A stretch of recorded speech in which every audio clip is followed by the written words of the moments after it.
Israel और Iran के conflict को समझने के लिए हमें हिस्ट्री के अंदर जाना पड़ेगा कि आखिर जो इसराइल है, ईरान के जो न्यूक्लियर प्रोग्राम है, वो कहता है कि ये peaceful use of nuclear energy नहीं है। इसको क्यों खत्म करना चाहता है, क्यों इसको थ्रेट समझता है और क्यों ये वॉर डे बाय डे, आज तीसरे दिन जो वॉर है बढ़ती जा रही है। तो इसके लिए हम हिस्ट्री के अंदर जाके देखते हैं कि हिस्टोरिकली ये कहाँ से शुरू हुआ। सबसे पहले आप ये समझें कि 1981 के अंदर जो एक ऑपरेशन ओपरा के नाम से इजराइल ने ऑपरेशन किया, और ओजीरक जो इराक के न्यूक्लियर रिएक्टर थे, जिसके बारे में ये कहा जाता है कि वो न्यूक्लियर वेपन डेवलप करने की कोशिश कर रहे थे, तो ईरान ने ऑपरेशन ओपरा के थ्रू उन न्यूक्लियर रिएक्टर्स के ऊपर इराक के अंदर अटैक किया। दूसरी चीज ये कि इसी ऑपरेशन ओपरा की बेस के ऊपर एक नई स्ट्रेटेजिक थिंकिंग जो इजराइल के अंदर डेवलप हुई, और वो क्या थी कि जो कंट्री अपने लिए इजराइल एग्जिस्टेंशियल थ्रेट समझेगा या जिससे समझेगा कि उसको खतरा है, तो उसको वो न्यूक्लियर वेपन्स हासिल नहीं करने देगा। दिस इज द रीजन कि आप ये देखें कि अगर आप ओवरऑल मिडल ईस्ट के अंदर देखें, ईरान से पहले इराक ने ये कोशिश की, और इराक के साथ क्या किया गया। इराक आज कंप्लीटली खत्म हो गया, सदाम एपिसोड आप लोगों के सामने। उसके बाद अगली जो ऐसी कुव्वत हो सकती थी मिडल ईस्ट के लिए अंदर, वो थी ईरान की सूरत में। तो ईरान जो कि काफी सालों से ऑलरेडी बहुत सी माशी पाबंदियों के अंदर, दूसरी पाबंदियों के अंदर है। अब अचानक से ऐसा कुछ हुआ है जिसकी वजह से जो कि इजराइल ने कहा है कि अभी ये न्यूक्लियर वेपन्स हासिल करने जा रहे हैं, और सडनली अटैक हो गया। तो दिस इज द रीजन कि जो इजराइल समझता है कि अगर ईरान न्यूक्लियर वेपन्स को हासिल कर लेगा, तो कल को डेफिनेटली जो इजराइल है वो उसके निशाने पे होगा। On the other hand Iran जो समझता है, ईरान भी यही समझता है कि इजराइल जो है इज द ओनली कंट्री जो कि ईरान के लिए एग्जिस्टेंशियल थ्रेट है। अब ओवरऑल हम मशरिक वस्ता के ऊपर नजर डालें, मिडिल ईस्ट के ऊपर नजर डालें, तो आपको एक चीज क्लियरली नजर आएगी कि एक ये लॉन्ग टर्म स्ट्रेटजी इजराइल लेके चल रहा है, जिसके अंदर सबसे पहले उसने क्या किया कि तमाम अरब ममालिक के साथ अपने हालात नॉर्मलाइज करने की कोशिश की, और उस नॉर्मलाइजेशन के अंदर अब्राहम अकॉर्ड जो है वो सबसे बड़ी वो कड़ी नजर आता है। वो कैसे कि अब्राहम अकॉर्ड के अंदर मोस्टली कंट्रीज जो हैं अपने या तो डिप्लोमेटिक टाइज जो हैं इस्तवार कर चुके हैं, या इसराइल को रिकग्नाइज कर चुके हैं, या उन्होंने उनके साथ पीस डेवलप कर लिया है। अभी आप जिसकी जिंदा मिसाल ये देख लें कि जॉर्डन के ऊपर से अगर इसराइल का प्लेन या इसराइल का मिसाइल उड़ के आता है, तो जॉर्डन इंटरसेप्ट नहीं करता। लेकिन अगर ईरान का मिसाइल वहां से उड़कर जाता है, तो जॉर्डन की जो फोर्सेस हैं और उनका इंटरसेप्टिव मैकेनिज्म जो है, वो उन मिसाइल्स को इंटरसेप्ट कर लेता है। तो यहाँ से आपको ये समझ आ जाएगा कि इजराइल का इस वक्त ओवरऑल मिडल ईस्ट के अंदर कितना फुट होल्ड स्ट्रांग हो चुका है, और जो बिगिन डॉक्ट्रिन है जिसके अंदर ये डिसाइड हुआ था कि कोई भी ऐसा मुल्क जो कि न्यूक्लियर वेपन को हासिल करने की कोशिश करेगा, उसको डेसिमेट कर दिया जाएगा, उसको खत्म कर दिया जाएगा, या उसको न्यूक्लियर वेपन हासिल नहीं करने दिया जाएगा। अब अगली जो इसके अंदर चीज है कि आखिर न्यूक्लियर वेपन क्यों मुल्क हासिल करना चाहते हैं। अब नेक्स्ट क्वेश्चन ये है कि ममालिक जो है न्यूक्लियर वेपन्स क्यों हासिल करते हैं। अब इस चीज को समझने के लिए जो इंटरनेशनल रिलेशंस के एक्सपर्ट्स हैं, और जो कि हिस्टोरिकली अगर आप जाएं तो आप केनेथ वर्ड्स जो कि एक रियलिस्ट थे, वो उनकी जो असल में थ्योरी थी वो ये कहती थी कि दुनिया का जो तमाम की तमाम का निज़ाम है, वो एक जंगल के कानून के ऊपर एग्जिस्ट करता है, और तमाम ममालिक को अपनी मदद आपके तहत अपने आप को बचाना है, और इस वजह से उनकी सिक्योरिटी की जिम्मेदारी उनकी खुद की है, ना कि किसी दूसरी स्टेट की।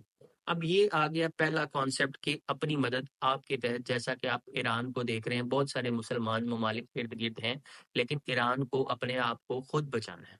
ऑन द अदर हैंड जो दूसरी चीज इसके अंदर आती है कि स्टेट्स न्यूक्लियर वेपन क्यों हासिल करती हैं। इसके अंदर एक स्कॉट सैगन जो कि इंटरनेशनल रियलिस्ट थ्योरिस्ट थे, वो कहते थे कि 3 रीजंस होती हैं कि कोई भी मुल्क जो न्यूक्लियर वेपन्स की तरफ जाता है।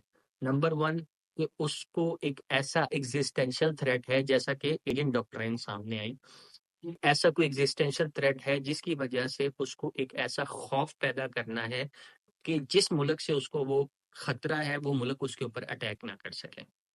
दूसरी रीजन ये है कि उसकी उस मुल्क की ब्यूरोक्रेटिक और पॉलिटिकल लीडरशिप ये चाहती है कि उनके पास न्यूक्लियर वेपन होना चाहिए, और वो प्रेस्टीज के लिए कि हम एक न्यूक्लियर वेपन कंट्री हैं।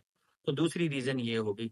तीसरी रीजन ये है कि उनकी जोग्राफियाई जो लोकेशन ऐसी है कि उनको मुख्तलिफ तरह के मुख्तलिफ फ्रंट से थ्रेट्स हैं, और उन थ्रेट्स को काउंटर करने के लिए या डोमेस्टिक नीड को, कि लोग कहते हैं कि हमें कुछ भी करना चाहिए, जैसा कि जो भुट्टो साहब थे उन्होंने कहा था कि हम घास खाएंगे, बम बनाएंगे। तो दैट वाज द रीजन, और वो उनकी थ्योरी आज किसी हद तक पाकिस्तान के सिलसिले के अंदर एक साबित भी हो गई कि वो ठीक थे, कि पाकिस्तान के लिए जो न्यूक्लियर वेपन है वो बहुत ज्यादा जरूरी था। और उसकी बात उसकी ये है, प्रिजनर्स ऑफ जियोग्राफी। पाकिस्तान जो है अपनी जियोग्राफी, जो कि एक वक्त में उसके लिए ब्लेसिंग है और दूसरी तरफ उसके लिए कर्स भी है। क्यों? क्योंकि चाइना, इंडिया, पाकिस्तान, ईरान और जो बहरुल अरेबियन सी जिसको हम कहते हैं, अरेबियन सी उसके सामने है। अफगानिस्तान है जो कि एक लैंडलॉक्ड कंट्री है, जो कि अप टू सेंट्रल एशिया जाता है। तो पाकिस्तान का जो एग्जिस्टेंशियल थ्रेट है वो इंडिया है, और पाकिस्तान की जो न्यूक्लियर पॉलिसी है वो इंडिया सेंट्रिक है। Same is the case with जो इसराइल का आर्गुमेंट है, वो यही है कि हम जो न्यूक्लियर वेपन बनाया है, जो कि वो ओन भी नहीं करते, अनाउंस भी नहीं करते कि हमारे पास न्यूक्लियर वेपन है, और वो एनपीटी के मेंबर भी नहीं है। तो उनका जो न्यूक्लियर प्रोग्राम है, एक अंग्रेजी का वर्ड है, उसको कहते हैं न्यूक्लियर ओपेसिटी। तो न्यूक्लियर ओपेसिटी के अंदर है कि अबहाम के अंदर है, वो पूरी दुनिया को कंफ्यूजन में रखते हैं। पब्लिकली वो ओन नहीं करते कि हमारे पास न्यूक्लियर वेपन है, और वो ये समझते हैं कि ईरान क्योंकि एग्जिस्टेंशियल थ्रेट है। और ऑन द अदर हैंड, जिस तरह से पीस टॉक जो आईएईए की लास्ट वीक की डिबेट के बाद शुरू हो रही थी, अब ये था कि Iran was ready to sit on the table with the president Trump कि हम न्यूक्लियर वेपन नहीं बनाना चाहते, we want to keep it peaceful use, अपनी जो बेसिक हक को पूरा करने के लिए। लेकिन अब जो इसराइल का अटैक हुआ है, उसमें अमेरिका ने भी अपने आप को डिस्टेंस कर लिया है उस अटैक से, और आफ्टर रिटेलिएशन जो कि जवाब दिया ईरान ने, उसके बाद अब इसराइल की कोशिश है कि किसी तरीके से अमेरिका को इस वॉर में घसीटा जाए, जो कि सेम वॉर 1 हुआ या 2 हुआ।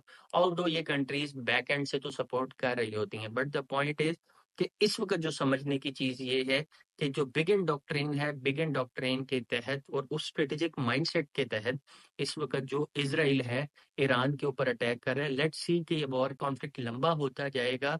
तो मेरी पर्सनल ओपिनियन ये है कि जो ईरान है लॉन्ग टर्म इस कॉन्फ्लिक्ट के अंदर सस्टेन नहीं कर सकता। या तो ये कि इंटरनेशनल पार्ट्स इंटरवीन करेंगी, या there would be a chance कि कल को ईरान के अंदर रिजीम चेंज होने का जो कि प्रोबेबल चांस है, क्योंकि लॉसेस दोनों साइड पे ज्यादा हो रहे हैं। लेकिन डेफिनेटली जो इसराइल है उसकी जो मिलिट्री माइट है ओवरऑल ज्यादा है।